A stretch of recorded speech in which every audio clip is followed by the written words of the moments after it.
Pak? Soleh juga. Boleh perkenalkan dirinya Pak? Baik, namanya Suaib Daudai, salah satu imam kita Masjid Al-Nur ini. Kemudian saya juga merupakan dosen pengajar Universitas Islam yang ada di Sumatera Utara. Saya ingin bertanya satu pertanyaan Pak. Baik, Menurut Bapak, apa dampak bagi orang yang melanggar kerukunan antar umat beragama? bagus pertanyaan. Bagaimana dampak umat beragama kerukunan? Dampak positif, dampak negatif? Yang positif Pak. Yang positif. Dampak kerukunan umat beragama dalam sisi positif itu sangat luar biasa. Salah satunya adalah terjadinya persatuan atau komunikasi. Kalau nanti Ananda jalan-jalan ke Jakarta, udah pernah jalan-jalan? Kita lihat antara Istiqlal dengan gereja apa namanya? Katedral.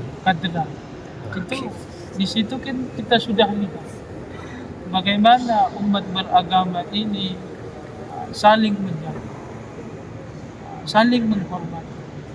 Maka lahirlah, terciptalah suasana yang enak dan tidak mudah terpengaruh dengan suasana berita-berita hal-hal.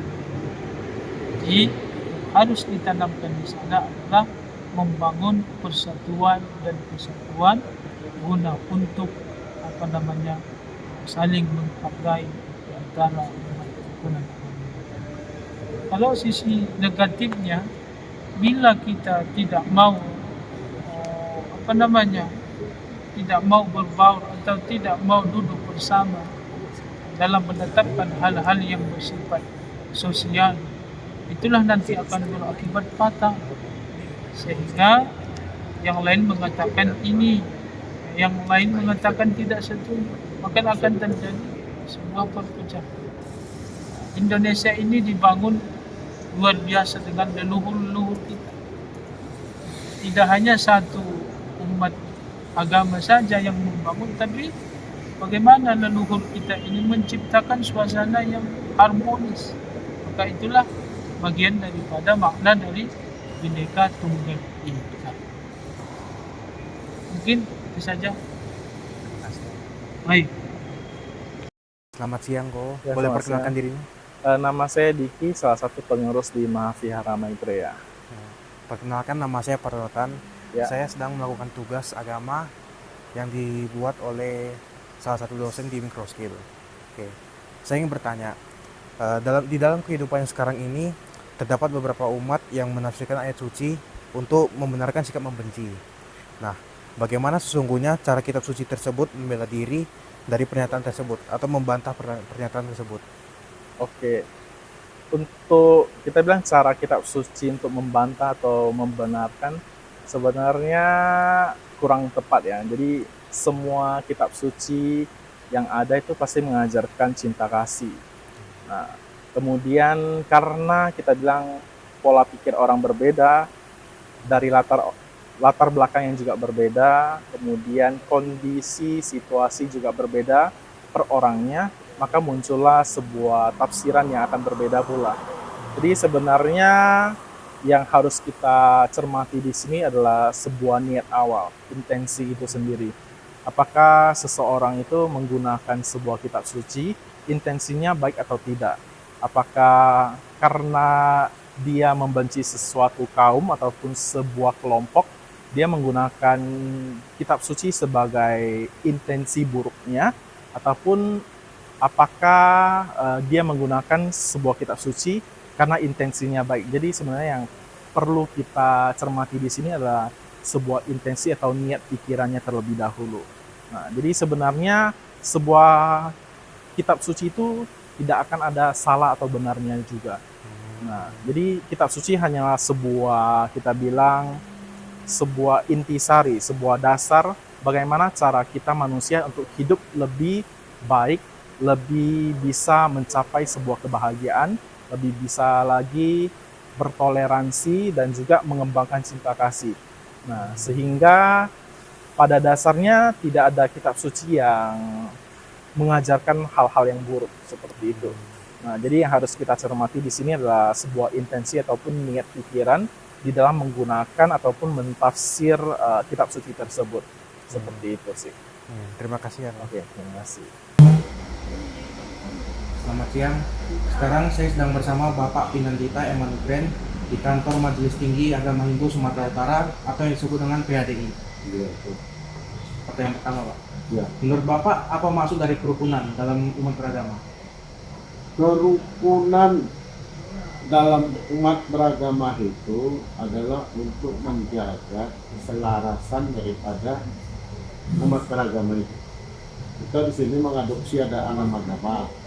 Enam agama itu kan tetap mengajarkan bagaimana caranya humanisnya itu sama siapapun kita harus baik, harus jujur, harus disiplin, harus punya akhlak, harus punya moral, supaya kita enak sama siapapun. Jangan ada selisih-selisih pendapat yang bisa merusak tatanan yang sudah dibangun. Kerukunan ini bukan berada sekarang, belum kita lahir pun sudah diajarkan sama petua-petua kita, sama leluhur kita, sama founding father kita. Ini semua sudah diajarkan kerukunan ini.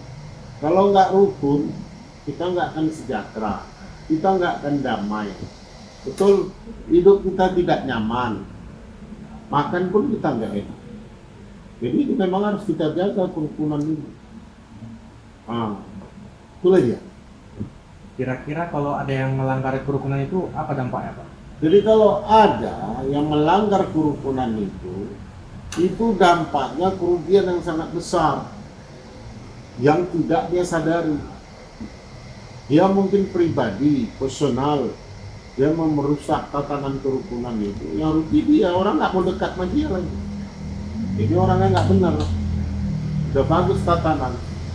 Sekarang ini kan Indonesia boleh dibilang kita rukun. Walaupun enam agama, pemerintah mengayominya, melindunginya. Contohnya, pemerintah bekerja untuk kerukunan. Kita tengok, macam semalam ada acara ulang tahun Polri yang ke-79, mimpin doa, enam agama ini didirikan. Dari Islam, Kristen, Katolik, Hindu, Buddha, Konghucu berdiri. Kenapa ini dibikin pemerintah? Supaya petua-petua yang berdiri di sini, ini kan gerbongnya dari belakang. Supaya dilihat mereka, tengok tokoh agamanya pun bisa seragam, walaupun lain agamanya berbeda, ajarannya pasti ajaran kebenaran, tapi orang ini bisa bersatu, masa kita nggak bisa? Itulah contoh yang dibikin pemerintah. Jadi setiap ada acara apapun di Kodam, misalnya ada acara ulang tahun Kodam, gitu juga saya mimpin doa dari Kristen, dari Bumi, semua itu berdiri. Nama tokoh agama ini didirikan. Inilah contoh kerukunan yang bisa nanti diadopsi oleh gerbongnya masing-masing. Tokoh agama kita yang panutan itu di Sumatera Utara, umpamanya itu Pak Manugren, dia tengok mimpin doa, dia berukun sama agama-agama lain. Ya kita harus syukur lah, kita jangan ribut-ribut lah, ya kan? Nah, jadi kalau udah begitu, kitanya harus bersaudara. Itulah Hindu mengajarkan Wasudewa Kutambakan, kita bersaudara. Agama boleh beda, suku boleh beda, ya kan? Tata cara boleh beda. Tapi kita sebagai manusia harus rukun. Jangan merusak nilai-nilai kerukunan itu. Terima kasih ya Pak. Ya. Selamat siang Pak. Ya. Perkenalkan nama saya Pak Iqbal. Pak Sugeng, kita boleh mengenai Nama saya Dian Gigantoy. saya ingin bertanya tentang kerukunan Pak. Yang pertama itu menurut Bapak apa maksud dari kerukunan dalam umat beragama? Yang dimaksud dengan kerukunan dalam beragama adalah kepercayaan masing-masing setiap agama itu harus dipegang teguh, kemudian ajarannya dari setiap agama dijalankan, dan tak ada pemaksaan satu kepercayaan kepada orang yang sedang menjalankan ajaran agama, maka kalau itu dijalankan kita menjalankan. Kira-kira dampak apa yang akan didapatkan jika seseorang tidak melakukan tidak menerapkan kerukunan? Dampaknya sebenarnya sangat besar kalau kerukunan ini tidak dijalankan. Yang pertama pasti akan terjadi permasalahan di dalam masyarakat, dan secara global di negara kita sendiri akan terjadi permasalahan yang besar, yaitu kesenjangan antara setiap dua agama. Ya. Selamat sore Pak. Boleh perkenalkan diri Pak? Perkenalkan, nama saya Hiro Azim Idris. Aktivitas saya sebagai seorang guru pendidikan agama Islam. Saya tinggal di Jalan Besar Tembung, Gang Pisang. Sekian, terima kasih. Jadi saya ingin bertanya satu pertanyaan Pak tentang kerukunan antar umat beragama. Menurut Bapak, apa itu kerukunan dan apa dampak bagi orang yang tidak memiliki sikap rukun terhadap sesama umat beragama? Oke, pengertian kerukunan. Kerukunan adalah harmoni atau keselarasan dalam hubungan antar individu atau kelompok, terutama dalam konteks kehidupan bermasyarakat dan beragama. Jadi dengan adanya kerukunan, yang pertama adalah pribadi kita dulu, diri sendiri dulu. Nah, ketika diri sendiri kita udah baik, nah bergaul kita dengan teman yang baik, insya Allah ke depannya kerukunan akan ada. Nah, tapi kalau misalnya diri kita nggak ada untuk hal yang nggak baik, nah pasti untuk berteman, untuk lingkungan, pergaulan itu nggak akan baik. Jadi dalam pertama itu adalah dalam diri kita dulu, pribadi kita dulu. Nah, supaya kerukunan itu ada. Nah, itu untuk pengertian kerukunan. Nah, kemudian bagi orang yang tidak memiliki sikap kerukunan itu akan ada masalah. Nah, apa yang pertama? Yang pertama adalah konflik dan perpecahan. Nah, jadi konflik ini bisanya karena adanya suatu masalah.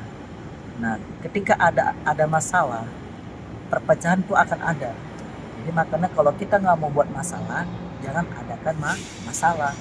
Nah, jadi kalau adanya konflik, adanya perpecahan, gitu yang pertama. Yang kedua, kerusakan hubungan sosial. Nah, tadi sosial itu terjadi adanya dua, antara individu sama individu, maka terjadilah dua orang. Nah, jadi makanya ketika kita kerusakan hubungan sosial, nah kita terjadilah hubungan sendiri ataupun terjadilah namanya introvert. Nah, kalau misalnya kerusakan hubungan sosial dengan adanya apa tadi? Konflik masalah, berantem, cekcok, tidak menghargai perbedaan pendapat. Nah, itu yang poin kedua. Poin ketiga, ketidakstabilan masyarakat. Nah, ini bisa terjadi kalau misalnya masyarakat itu lebih condongnya siapa lu siapa gua. Nah, tidak ada keharmonisan di situ. Tidak ada gotong royong bersama, tidak ada menguatkan pendapat untuk bersama, tidak ada musyawarah, tidak ada duduk bersama. Nah, itu nggak boleh. Ketika bermasyarakat, kita harus ada juga hal-hal yang baik di situ. Setiap hari Minggu kita adakan gotong royong bersama. Misalnya kalau misalnya ada kegiatan acara, nah kita adakan acara, sebelum acara ngapain? Kita adakan rapat bersama, duduk bersama. Ketika ada masalah itu harus kita atasi, jangan kita lari.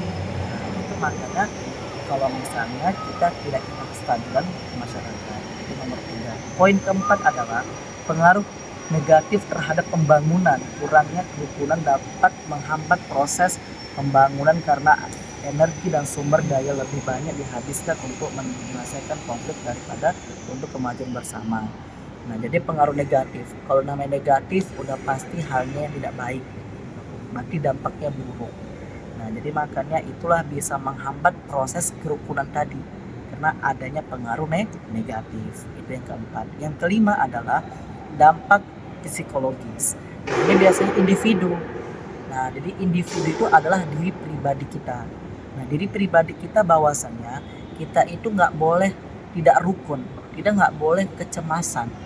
Hadapi aja kehidupan kita itu dengan hal yang santai, rileks. Nah, kalau misalnya ada masalah, boleh kita cerita sama kawan, kalau misalnya sama kawan gak ada sama orang tua nggak bisa sama abang, kalau abang nggak ada kakak, hal yang terdekat lah yang bisa kita percayakan untuk menyelesaikan suatu masalah.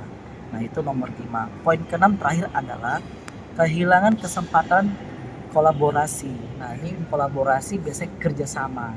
Nah jadi makanya kita itu harus adanya kerjasama supaya hal-hal yang positif itu terjadilah dalam kerukunan antar umat beragama. Sekian dan terima kasih itu jawaban dari saya.